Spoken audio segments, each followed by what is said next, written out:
Madeline Maud Ratliff quite enjoyed her winter away from Ravenwood.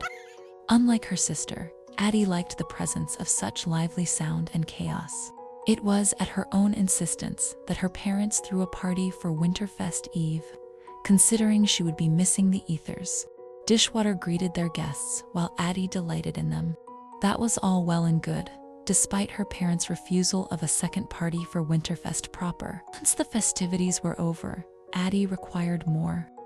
Thankfully, she was one of those rare persons that naturally attracted attention, whether she was aware of it or not. And rarer still, Addie enjoyed as much attention as was doted. "Good evening, villagers." Doting was how she got the local Tolliver boys to reveal their secret skating pond. A well-placed remark about her new skates, and voila. That was just the way it was for Addie. With confidence, biting wit, and an instigating eagerness, she got what she wanted, usually.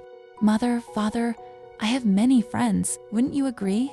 I've kept up on my studies despite the winter holiday, and I've practiced my piano and stitching. Quite responsible, right? And we've already had quite a successful party at my gentle request. You've both agreed I don't need a chaperone to go out certain places, which means you believe me trustworthy. Therefore, with your permission, I would like to have a gathering of my own, hosted exclusively by me. Said gathering would not be without point. It would be a concert to exemplify my humble pianist prowess. Really, it would be a celebration of both your academic, social, and musical efforts that you've bestowed upon your children. Dearest, kindest parents, what say you? When would this gathering occur? New Year's Eve? Floria has that day off. Who will cook? Why, I will, of course.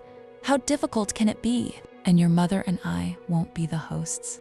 No, so we will not be responsible for any occurrences. I promise to be the model of gentility and respectfulness.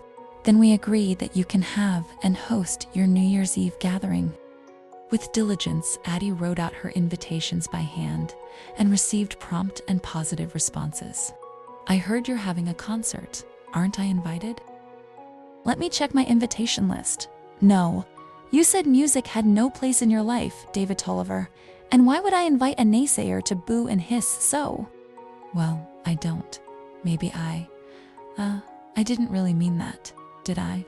And I'd never dream of booing or hissing at you, unless you wanted me to." "I don't believe you." "I'll just prove to you my devotion to such artistry. I will, Madeline Ratliff." "I didn't invite you, Ashley, because I didn't invite your brother. I didn't want to cause a stir." "What can I do to be invited?" "I don't rightly know." "I'll do what I can." Why were there Tollivers shoveling a path clear around the house last night? I didn't ask them to. They just did it. And now I have to invite them all. For days, Addie practiced her sonatas with her father as her guide. It was hard work. Her fingers ached and blistered at the tips, but there was something wonderful about that. She listened to music in her downtime for inspiration and kept up with her other works. And just as Madeline promised, on the morning of New Year's Eve, she was in that kitchen cooking and baking with Verve. Alone with Verve, cooking and baking with old stained recipe cards left behind by her grandmother. It didn't start getting difficult until blistered fingers began to ache and her shoulders from all that playing. "Oh no, I woke you."